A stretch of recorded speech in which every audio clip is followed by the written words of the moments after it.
Okay, so welcome back to session two. And here we're going to take a look at the index QQQ, which is the NASDAQ 100 ETF that tracks the top 100 stocks in the NASDAQ. So let's take a look at how this fared, especially when we had a backdrop of, like, there was a lot of macro analysts saying doom and gloom, don't fight the Fed. And then we had the market, which had a different mind made up, and so don't fight the tape. And I did do a video about this boxing match that was underway. But could you have profited by just paying attention to market action? And so we're looking at the QQQ here. This green bar, this vertical here, is the beginning of the year. And here we have, I can take that off. We can ignore that one. But if we look at the action, so the first, I mean, there's probably other entry points, but I just wanted to look at this very simply, right? So I would have been getting into QQQ on this circle here. So this, you got pullback, a little shakeout, kind of a reversal, and you got heavy volume. So that alerts you. So even if you got in the second day, you could build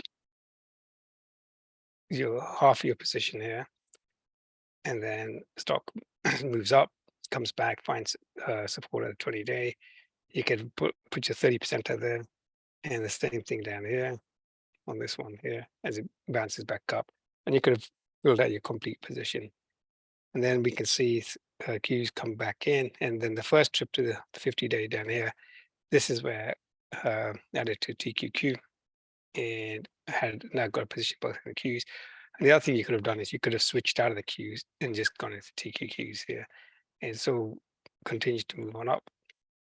Now pull back into the 20-day, and you could load it up on the Qs here.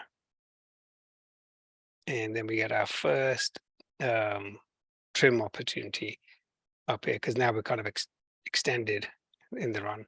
So if you take some off, stock comes back in, or the index comes back in, back to the 20-day, and you could buy some back, add some here again, trim some back here again, add some back here again, and then we get a break here off the 20-day, and that's where it would have exited the TQQ, and sat in with the remaining QQQ position. So the Qs have now broken the 50-day, although the volume was light. So still a question mark whether you exit the Qs at this stage, but definitely the TQQ. So if we look at just the Qs for a second, so let's say you came in the day after, yeah, and so just for the sake of illustration, we'll just say it was a full position without getting into all of the ads and stuff like that. So you're up 25% here, and then you could have trimmed a little bit. And I'm going to ignore the ads back in here, because that would have put you back into your full position. So let's just assume we had a full position there. You're up 31% here, and you'd be taking something off, and then you'd be taking something off here, 27%. So for sake of argument, let's say you exit. I mean, you still be in the Qs. So if we just straight line this, you'd be up 25%, but you would have done better than that, because we added and we scaled out and we trimmed and we repurchased, right? So the absolute minimum you'll be up in the Qs is 25%. But we enter the TQQ here and we exit TQQ there. So we got a TQQ. This would have souped your returns. So here's our entry on TQQ. And this is where we exit the TQQs in here. So the TQQ, which is like basically a single position, because you are scaling in, scaling out, you're up just below 60%.